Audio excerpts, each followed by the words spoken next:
of life was destroyed by volcanic eruptions, which emitted carbon dioxide, which brought the whole Earth system to its knees, but the Earth system regenerated strongly and ever stronger. And that was thanks to fungi spikes, the plant, animal, bacteria, fungi cycle.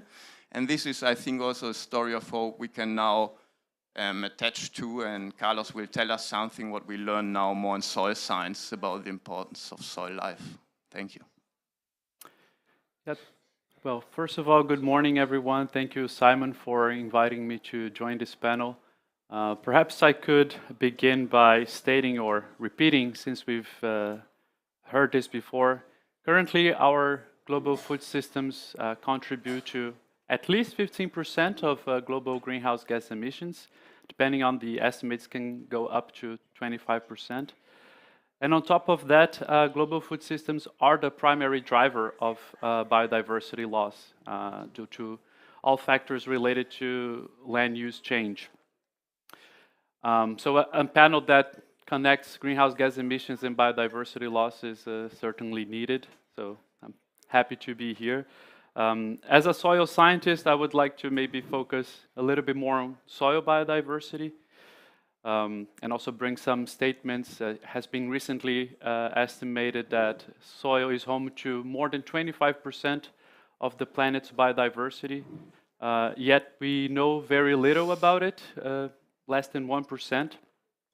And that's probably because soil biodiversity has been neglected for decades, as we mainly saw soils as this sort of matrix with certain physical chemical properties that could be manipulated with external inputs to support soil fertility, which in turn supports crop growth.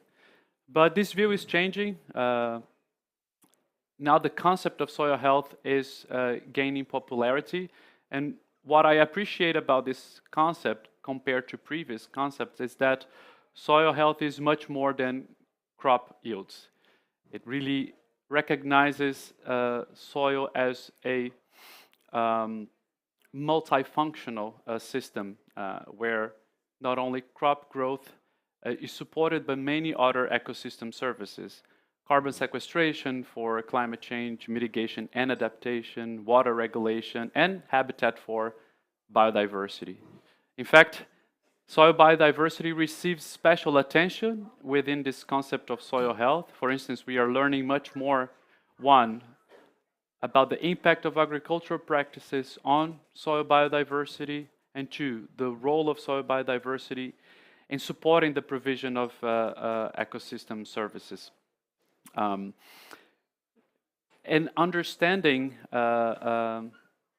these two mechanisms is crucial for us to rely less on external inputs and rely more on biological cycles. Yes, I guess I would like to perhaps end my talk here to keep it short. Untapping this potential of soil biodiversity certainly has this potential to decrease the need for external inputs, often fossil fuel based, and rely more on biological cycles. Wonderful. Thank you so much, Carlos. I think that's great from the perspective also that we are moving in science into seeing or focusing more on the biological elements and trying to understand how nature works in those aspects. And maybe with that, I can pass to Sally, and she can tell us a little bit how this is working out on the ground in the fields and in Kenya. Thank you very much, Simon. And my name is Salome Owunda. I work for Africa's Center for Sustainable and Inclusive Development, where we work closely with the marginalized communities. And our focus right now on food systems is on women and youth as agents of change, because we need these people on board if you are really going to have the efficient, effective change that we need. But when it comes to the matter soil and the soil health, much of this information is not yet reaching the smallholder farmers that we really want to work with. there's the indigenous knowledge that they have, but when you talk about even soil testing, these services are not yet with these people. So we will talk about the need to do the soil testing, but then they will buy these ideas sometimes, and then where do they take the soil to be tested? So those are some of the things that we are currently working with these people so that we can connect them to the service providers who are able to do the soil testing for them, and also training them on the importance of keeping this soil as healthy as possible, because even in Africa, in Kenya, the soil has really degenerated. The produce is now low, but the input that we have sometimes, the accessible input, unfortunately remains to be the chemical inputs. For example, the chemical fertilizer. So most of the time, the farmers are still not aware of the bio input that is accessible and ready for use. There's the use of manure, yes, but how is it handled from the places where it is taken to the farm? So that is also something that is still missing, that we are still working on, training on better management of the manure to be used as a fertilizer. But the most important one of the biofertilizer that is ready for use, we talk about it a lot, and we talk about the need to have the nature-based solution, but these products are not readily available for these people. So when you go to the agrochemists, agro shops, agrovets, we don't get the bio inputs that we really need for these farmers to use in their farms. So there's a disconnect between us who are talking at the global level, who are doing the research and doing papers, and the people at the grassroots level, the smallholder farmers who are really producing the food that we eat. So there's need to work on bridging the gap so that when we talk about these inputs, they're actually accessible for these people. So those are some of the things that we are currently working on. And the other issue that is very common in this work and with the smallholder farmers, and this is now specifically the women and the youth, is the fact that they don't own the land.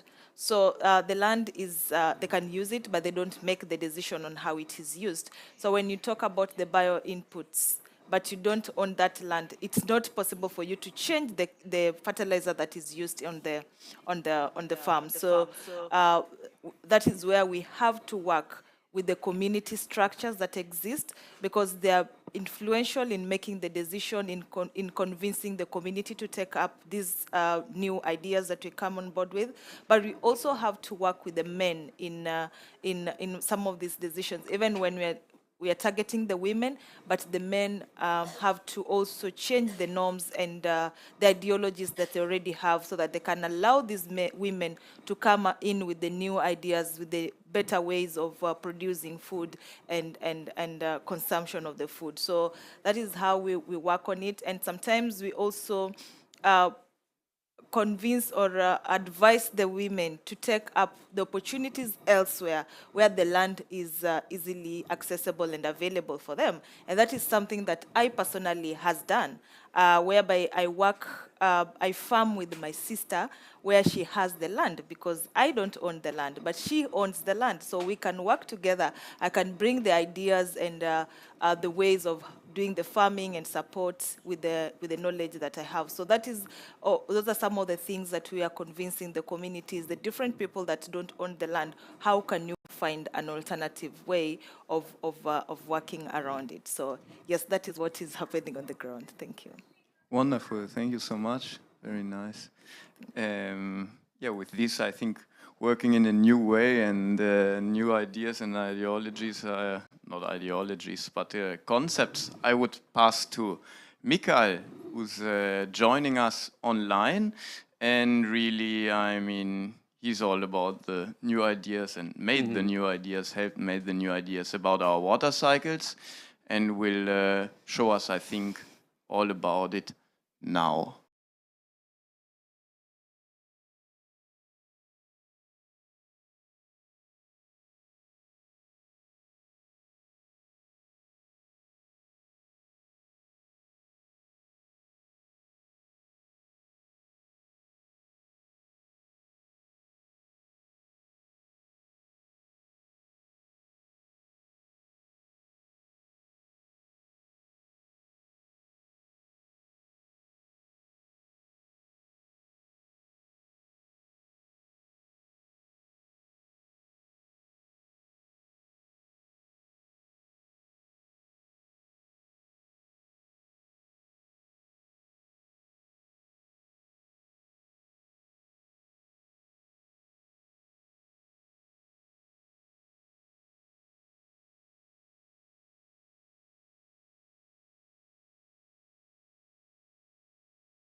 and some are more diverse. And now I can see something. Hello, everyone.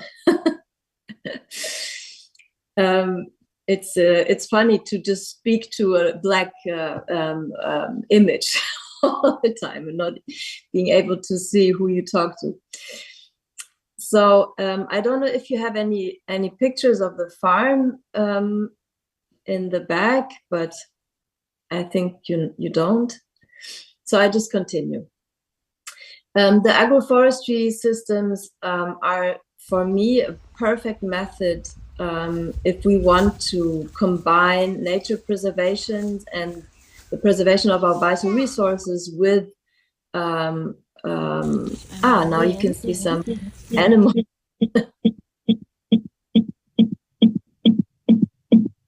There's an echo now. So if you want to combine the methods of agriculture that bring high yields, but also the preservation of our vital resources.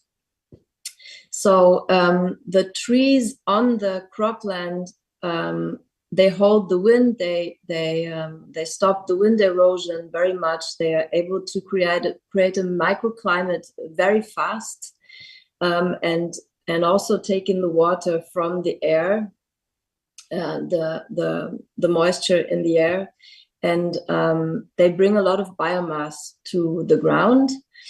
But the agroforestry alone is not the only solution. As I said, we need the combination of many pieces of the puzzle, so that we, for example, on our cropland also have our cattle grazing. We practice holistic management with our cattle, so they don't graze on the pasture only. They're outside all year round, and they walk through all the different fields of our land, which helps us to build soil very fast. So the speaker before from Kenya said very righteously that we need to find ways to bring the manure to the cropland, and this is for us a perfect method to bring the nutrients in the ground and to build humus-rich soil fast, exactly right where we grow the crops. So before we sow our main crop on the field, we have our cattle grazing there, and this helps us to prepare the soil for the next fruit that is coming. So the cattle is, in our case, Highland breed, and they eat pretty much everything. They also eat the plants that that could be of big concurrence to our crop, such as couch grasses or plants that we would usually kill with pesticides, but because we don't want to use pesticides or herbicides on our farm, we let our cattle do the job. So they graze on the cropland, on the arable land, and eat the leftovers of the fruit before and prepare the soil perfectly for the direct seeding that follows right after. And then they move on to the next plot of land. So this combination between agroforestry, so the trees on the arable land, and the cows grazing in between, is a perfect combination that works really well for us. And we were able, in a very short amount of time, to increase the biodiversity in the soil and also on the soil.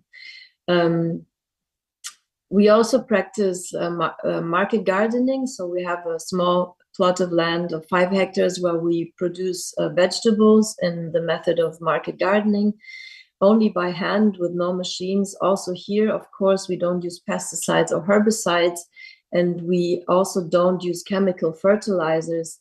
We only grow our vegetables in our homemade compost, and are able to produce very high yields with this method. I think the main goal for us is really to ensure that we stop plowing in agriculture, and that we use these methods of regenerative agriculture try to apply them as fast as we can into our agricultural practices. And we need a decentralization of the food system very much, so that we consume our vegetables really from the local areas instead of flying them in from far away. Yeah. Thank you so much, Maria. Wonderful. And I think also you can say what was on your land before you arrived there. Probably pretty conventional agriculture and no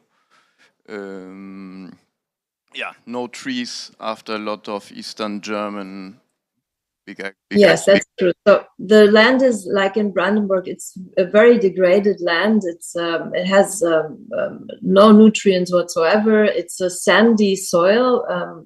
Through nature, this is typical for this area in Germany, that we have sandy soil.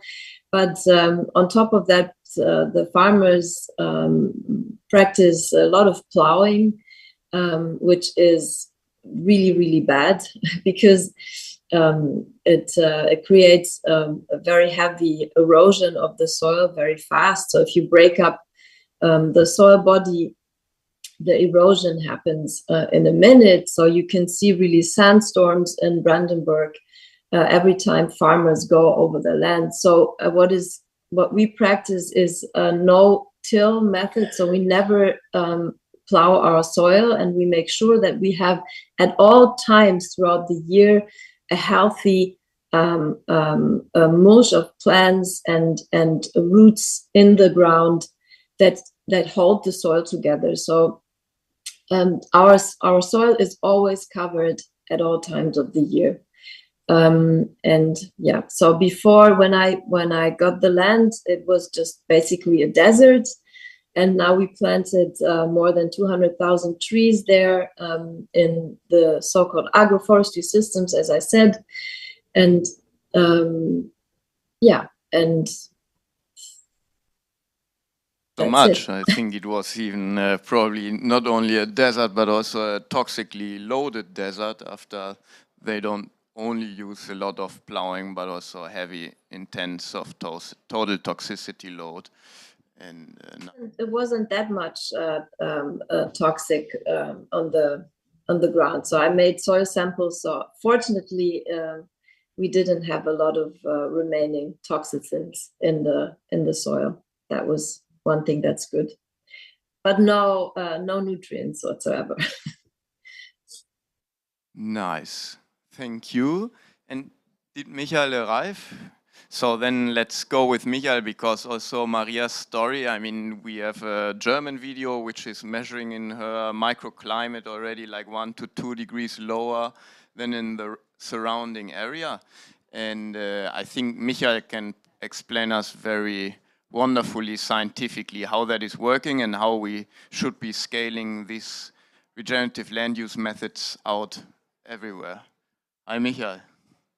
Hello, good morning, everybody. I'm very happy to be here to explain some knowledges from Central Europe about degradation of water cycle. And we know that it's fundamental food or all foods is water. And it is one very key issue for problem sustainable farmland, and about erosion process, about degradation, about time and space distribution of rain. And one problem which we forgot in history for explanation of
Listen, we can hear you well. Maybe you tell me what slide you want on next, and it's a bad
harvest water and to increase capacity, and the result is it starting to, by photosynthesis, produce a lot of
on Earth. And we have a few scientists who made some global calculations. You also, Mikael, and I will put that up in a little bit. Here is a pioneering scientist from Australia, a microbiologist and climatologist, who really works upon this knowledge of the biogeochemical cycles and the microbial engines and their relevance for climate change. And you see that reducing fossil fuels is important and is central, but it's here in number 9, and there's a lot of natural solutions that we ought to address. And then, for example, if my clicker works, could we go to the next slide? Yes, we are back. Then here is also by Rob Delay, and this just came out this year. These are some scientists who are really calculating the cost if we want to focus on the natural solutions for returning our biosphere and kind of regenerating out of the implosion we are witnessing today. And here they have the focus on the tropics, where they calculate about 0.5% of global GDP, annual cost of 500 millions. And then, as we shown, life came out of the ocean, and we will see our life fading in the oceans first. So we really need an ocean cleanup and bring life back in the oceans, for which they have an estimated cost of something more than tens of billions of dollars. And then here is from Mikael's own plan, which they, I think, already published in 2 Global Action Plan for the Restoration of Water, where they estimate that we need approximately $3 trillion to really invest into the water cycles. And this sounds like a lot, but it is actually not. And this is what I will finish on a maybe hopeful note and a funny note. So if we have these $3 trillion of a global action plan for restoring the small water cycles, we have about let's say about $30 billion for cleaning up the oceans. And then I put in parentheses here the $500 billion cost per year for regenerating our trophics, we spend as human societies each year 817 billion on agricultural subsidies, which right now are driving us in the entire opposite direction. As you, for example, also said, our agricultural education systems around the world are still geared to teach about synthetic fertilizers, are geared about economies of scale, are not geared to teach our land stewards what Maria and you are already practicing. And if we turn those around, it's only a matter of 4 years. But this is, of course, a little provocative number, but I think also a hopeful number. And we can also see, I put the trophics in parentheses because it's the best in policy. We call it indirect penalizing effect, because what is happening right now in the tropics, they are destroyed because of these agricultural subsidies, because of this agri-food system that's industrial and our demand for more meat, for more soy, for more products that's coming out of the tropics, which we do not need if we steward the land as Maria or you are doing, and if we teach this to ever more land stewards and re-indigenize ourselves. And therewith, I would say thank you very much. Apologies for the little problems, Mikael and Maria, with your slides. And I think if anyone has questions or in the panel we want to have a discussion.